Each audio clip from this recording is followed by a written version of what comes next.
ジャパンモビリティショー開幕。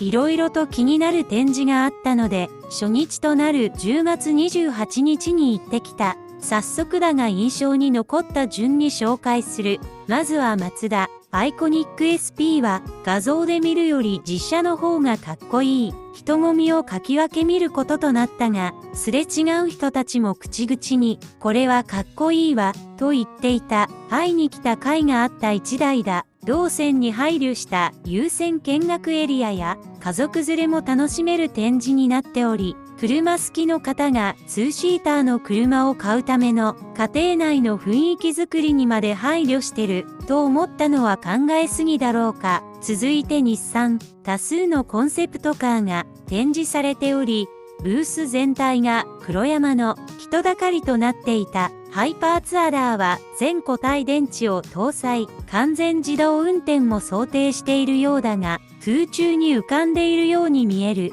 シートが印象的だった。今回のショーで初お披露目となったハイパーフォースは次期型 GTR と噂されているようだが、実際のところはどうなのだろうか。デザインの奇抜さでハイパーパンクも興味を引くものであった。どれもコンセプトモデルとのことだが、日産がどこまでやりきるか期待したい。続いて中国 BYD、9月に発売となったドルフィンだが、立体駐車場に入るように 1550mm の全高となってるとのこと。1月発売の AT3 は立体駐車場に入らない場合もあるようなので注意が必要だ。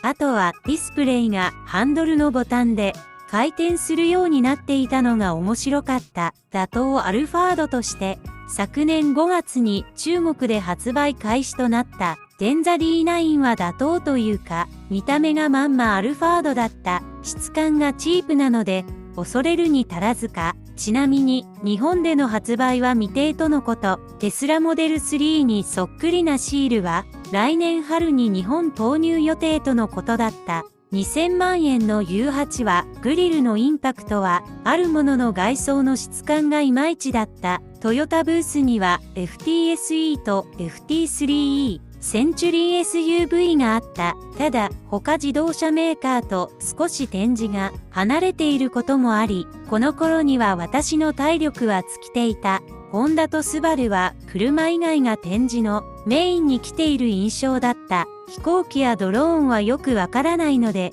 説明を割愛する。最後はソニーの車アフィーラ、東ホールの一番奥に位置し、人だかりを頼りに発見することができた。画像で見るよりだいぶ印象が良かったが、展示の照明の効果もあったかも。見学エリアが狭められており、特定方向からしか見れなくなっている。ソニーの車を見たい人も多かったとは思うが、シンプルに動線が悪く、見終わった人が後ろの人を押しのけて、外に出なければならないため、人だかりができていたのかもしれない。まだまだ見たいブースはあったが、帰りの体力を使い果たしそうなので、この辺りで退散しようと思う。これから行こうか迷ってる方は、しっかり休息をとって、英気を養った状態で、会場入りされることをお勧めします。本日の動画はここまで。またお会いできる日を楽しみにしてます。さよなら、さよなら、さよなら。